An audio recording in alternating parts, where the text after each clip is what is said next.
बिस्मिल्लाहिर्रहमानिर्रहीम। अस्सलाम वालेकुम दोस्तों यहाँ पे आप देख रहे हैं लाल मूली रेडिश। तो इनको ग्रो किए हुए तकरीबन 15 से 20 दिन हो गए हैं। तो आज हम इनको फर्टिलाइज़र देने जा रहे हैं। जब हमने दोस्तों इनको ग्रो किया था तो हमने किसी किस्म का ना तो केमिकल फर्टिलाइज़र और ना ही ऑर्गेनिक फर्टिलाइज़र इस मिट्टी में शामिल किया था, क्योंकि उस वक़्त हमारे पास गोबर की बनी हुई खाद नहीं थी, गांव में पड़ी हुई थी, तो हमने इसमें उस वक़्त शामिल नहीं किया। अब जो आप देख रहे हैं पौधे जो है ना एक जगह रुक गए हैं, इनकी ग्रोथ रुकी हुई है। कोई मैं देख रहा हूँ 4-5 दिन से। तो इनके नीचे बनने वाले फ्रूट को मोटा करने के लिए हमें गोबर की खाद देनी होगी। गोबर की खाद अगर आपके पास नहीं है तो आप यूरिया दे सकते हो। यूरिया आपने देना है, ये देखिए 10 से 12 इंच का अगर आपका पोट है तो उतने ही दाने, जितना इंच का पोट उतने ही आपने यूरिया के इसमें दाने शामिल करने हैं। अगर आप फास्फोरस की खाद दे रहे हो, NPK दे रहे हो, तो उसका इतना मसला नहीं होता, क्योंकि उसमें यूरिया नाइट्रोजन की मकदार बहुत कम होती है। तो आप भले उसमें थोड़ा सा ज़्यादा भी कर सकते हो। तो अब हम थोड़ी सी गोबर की खाद मैंने दी भी है। ये गांव में हमने गड्ढे में जो है ना गड्ढा जो खोदा हुआ है और उसमें कच्चे गोबर की खाद 6 माह पहले जो है ना उसमें रखी थी, और उसके बाद हम गाहे बगाहे 8-10 दिन बाद उसको ऊपर नीचे भी करते रहे और दोस्तों उसको पानी भी लगाते रहे। उसमें नमी हमने बरकरार रखी। जैसे ही दोस्तों इस गोबर की खाद को हमने नमी प्रोवाइड की, या हमने उसमें रखा गड्ढे में, तो मैंने देखा कि बहुत सारे बारीक से छोटे छोटे से जो हशरात होते हैं वो उस गोबर की खाद को खाने के लिए, डिकम्पोज करने के लिए एक कुदरती अमल है दोस्तों, आ गए।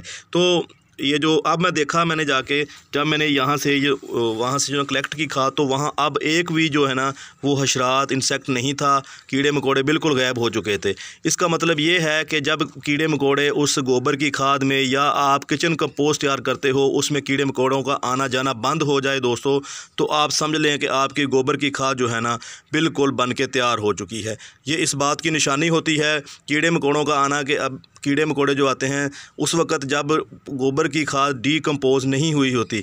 जैसे ही दोस्तों डीकम्पोज होने का अमल मुकम्मल होता है तो वो कीड़े मकोड़े जो है ना वो वहाँ से चले जाते हैं। तो इस तरह से हमारी ये मदद कर रहे होते हैं। तो यहाँ से हम गोबर की खाद लेंगे और थोड़ी सी मैंने पहले डाली भी है, तो इसको थोड़ा सा मैश कर लेंगे। मैश करके इस लाल मूली को हम देंगे। दोस्तों लाल मूली को ग्रो करने के लिए कम गहरा पोट चाहिए होता है, और जिसकी जो है ना लंबाई और चौड़ाई जो है ना थोड़ी सी ज़्यादा हो, ताकि आप उसमें ज़्यादा से ज़्यादा पौधे ग्रो कर सकें। दोस्तों लाल मूली और सफ़ेद मूली और ये जो सूंगरे और मूंगरे होते हैं, इनके सीड देखने में एक तरह के ही आपको नज़र आते हैं। तो पता नहीं चलता, बाज़ औक़ात अगर सीड मिक्स हो जाएं तो आपको पहचान नहीं होती कि इनमें मूंगरे के सीड कौन से हैं और मूली के और लाल मूली के सीड कौन से हैं। तो इस तरह आपने दोस्तों इसको कर देना है फर्टिलाइज़र को। दूसरी बात यह है कि आपके पास खाने वाला कांटा होता है ना, अगर वो आपके पास है तो आपने अच्छी तरह दोस्तों ऐसे उसको ना ऐसे करना है। मैं जो थोड़ी देर बाद आपको करके दिखाता हूँ। दोस्तों गोबर की खाद हमने अपने पौधों को दे दी है।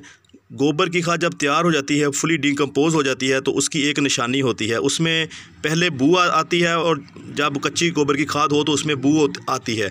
जब गोबर की खाद फुली डिकम्पोज हो जाए तो उसमें खुशबू आना शुरू, सूंधी सी खुशबू, जैसे बारिश के बाद मिट्टी में खुशबू आती है ना मिट्टी से, तो उस तरह की खुशबू आती है। दूसरी उसके गोबर की गलने की एक और निशानी मैं आपको बताऊँ कि जब डिकम्पोज आपका गोबर हो जाता है दोस्तों, तो उसकी एक निशानी होती है। जब आप गोबर में हाथ डालते हो तो आपको हीट महसूस होती है। जैसे ही गोबर डीकम्पोज होता है तो वो हीट बिल्कुल गोबर की खाद जो है ना ठंडी हो जाती है। आपको हाथ डालने से पता चल जाता है कि खाद अभी कच्ची है या अभी डीकम्पोज हो चुकी है।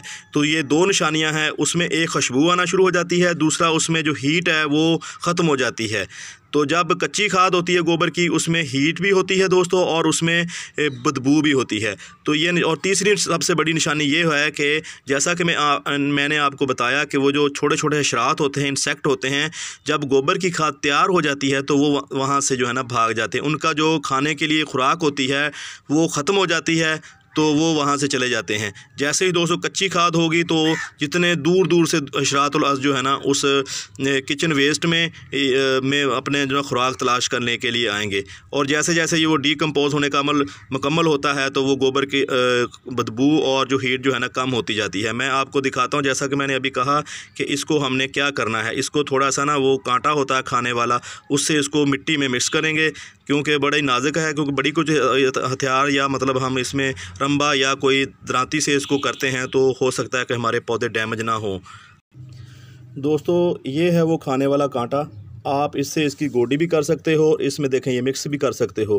क्योंकि जड़ें छोटी होती हैं, पौधे भी छोटे होते हैं, जगह कम होती है, तो आप इस तरह का जो है ना औजार से, टूल से इसकी गोडी कर सकते हो और इसमें जो है ना गोबर की खाद भी मिक्स कर देते हो। तो इस तरह आपने दोस्तों करना है। थोड़े से हमने पौधे ज़्यादा लगाए थे, उसकी वजह ये थी कि बाज़ औक़ात हमारे पौधे ग्रो नहीं हो पाते, तो ज़्यादा पौधे लगाए थे, लेकिन बाद में हमने निकाले भी नहीं हैं, थोड़े से कम कर देने चाहिए थे। यहाँ पे पौधे 2 या 3 हैं इकट्ठे, तो वहाँ से कुछ पौधों को ना रिमूव कर देना चाहिए था, लेकिन वो हमने नहीं किया दोस्तों। तो इस तरह आपने करना है।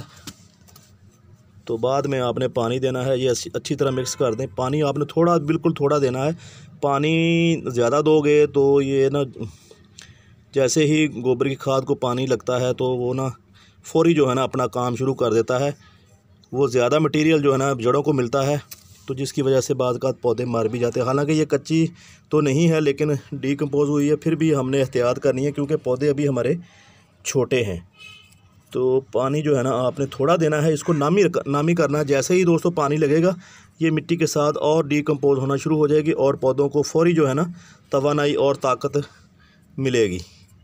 तो इस तरह आपने इनको मिक्स कर देना अच्छी तरह। ठीक है जी, अब पानी देते हैं। दोस्तों ये लाल मूली होती है या वाइट मूली, ये तकरीबन 1.5 माह लेती है इसकी जो है ना फसल पक कर तैयार होने में। तकरीबन 45 दिन के अंदर जो है ना इसको अच्छा माहौल मिले, अच्छा एनवायरनमेंट मिले और अच्छी खुराक मिले, तो अच्छी अगर आपने मिट्टी तैयार की है तो 40 से 45 दिन के अंदर अंदर जो है ना लाल मूली हार्वेस्ट करने के काबिल हो जाती है। दोस्तों ये थी आज की वीडियो। मिलते हैं किसी और वीडियो में, तब तक आपसे इजाज़त चाहते हैं। अल्लाह हाफिज़।